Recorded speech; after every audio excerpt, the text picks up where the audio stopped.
Hey, what's going on everybody? It's Dom from Lensprotogo and Lens Rentals. Welcome back to the channel. So this week's video is going to be kind of a quick one because I'm just going to be covering the updates that the Sony FX6 got with its new 2.0 firmware version. The FX6 has become a fast favorite for a lot of video creators out there over the past year or so, and it makes perfect sense. Excellent full-frame 4K video up to 120 frames per second, super intelligent autofocus, internal NDs with that auto ND feature as well, 16-bit RAW over SDI, and this camera just got that much better and even easier to use with this new 2.0 firmware version, which we're going to talk about today. So let's check it out.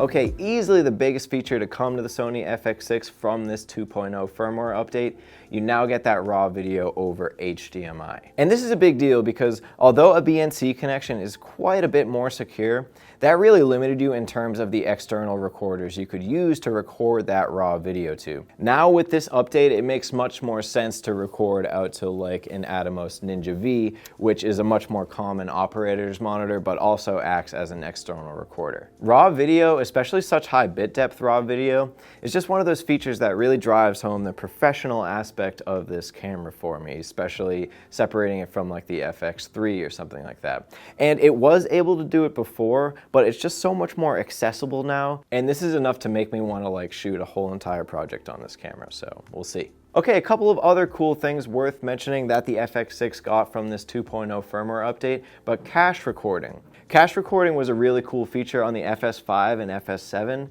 and I think it's really cool that they put it in the FX6 because it's essentially like a newer generation FS5. Cache recording basically sets the camera so it's passively always recording. Creepy, right? And when you hit the record button, it will tack on a couple of extra seconds to the front of the clip. This is a really professional tool, and you would use this for something like wildlife or action sports maybe, or anything where you're waiting on the action to happen, but you don't know where or when it's going to happen, or it could be a while. So instead of just sitting there and burning card space on like an empty frame, you can actually wait until the event happens and then hit record. So each recording mode is going to offer different durations of cache recording that it can tack on to the beginning of the clip. And I have a feeling that this is because this is kind of processor intensive for the camera, or at least I think it is. I'd be curious to do a test to see if an FX6 with cache recording on burns more battery than one that it doesn't. So really cool feature on the FS5 and FS7, glad it's on the FX6. All right, so there's one more big feature that the FX6 got from this 2.0 firmware update. All the rest is just a bunch of hoopla.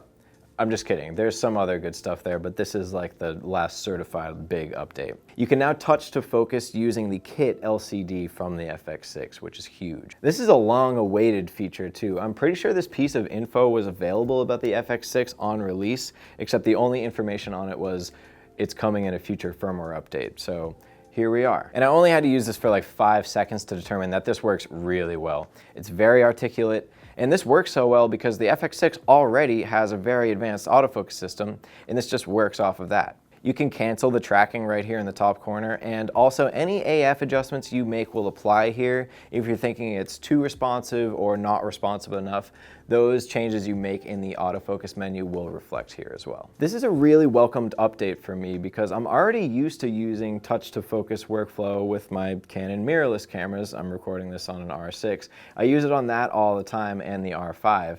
And if there was a project that I wanted to use the FX6 on and it was like acceptable to use a touch to focus type of workflow like that, I'm way more inclined to use this now because I can just tell how like trustworthy it is. And also, I just did a video on what would be the better gimbal camera between the Sony FX6 and the Red Komodo, and I really wish this update was available when I did that video because this is a really gimbal-friendly feature. Okay, last few things coming with this 2.0 firmware update, but Sony added a lens breathing compensation to the FX6, and this is only going to be for compatible Sony lenses. But if you go down into the menu, you can turn that right on, and you'll see that it will minimize the apparent field of view change that can show up in rack focuses on certain lenses. A lot of photo lenses aren't designed to maintain this consistency over their whole focus range, and rightfully so.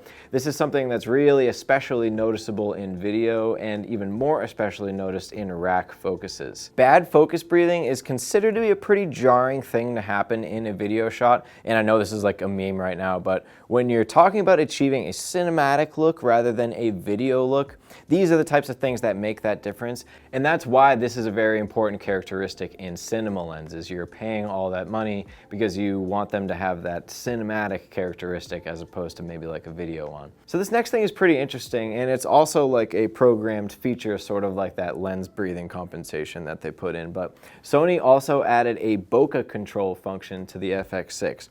So this is actually going to use that intelligent auto ND feature and also the auto ISO to sort of level out exposure changes that happen when you change the iris during video shooting. The practical application here is being able to make subtle and controlled bokeh changes during recording, while not one but two auto exposure settings intelligently compensate for that change. So this is kind of a niche feature, but it's nice to know that it's there, like if you were in a pinch or something. What it really makes me think of doing is doing an aperture rack, not a focus rack where the focus plane is the changing element of the shot, but an aperture rack where the depth of field is actually the thing changing in the shot while all the other exposure is the same.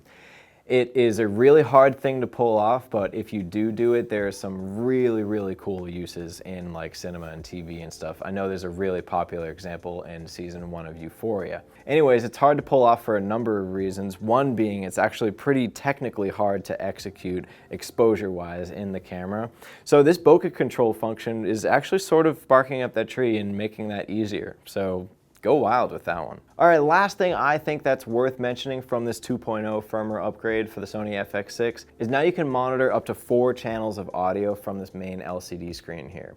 I know a lot of people will be excited to find out that now you can monitor the scratch audio as well as an external mic or two right from this front LCD screen here in the bottom right corner, as opposed to doing that in like a deeper menu page in camera. All right, so that's just about everything that you're going to get with this V2.0 firmware update for the FX6, everything big anyways. And it was a pretty hefty update, so let's recap.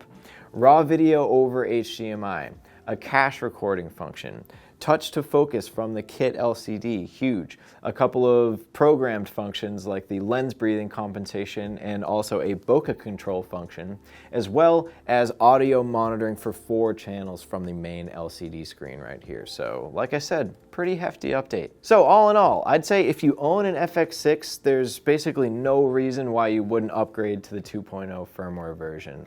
And also, if you were thinking about an FX6 but it just quite wasn't doing it for you, well, the upgrades that this camera got from that 2.0 firmware version are definitely going to be something to consider. So that's pretty much going to wrap it up on this video covering the updates that we got from this version 2.0 firmware update for the Sony FX6. And as always, if you have any questions about this camera or that firmware update process, or possibly any predictions for future Sony firmware upgrades, maybe one that we'll get for the FX3 or the FX9, drop a comment in the comment section below and we'll start a discussion. Also, if you happen to like this video, hit it with the thumbs up button down below to let me know you liked it. And if you're not already for whatever reason, hit that subscribe button down there too, and that way you'll be in the loop whenever we post new content, which is every week. So take care, and we'll see you in the next one.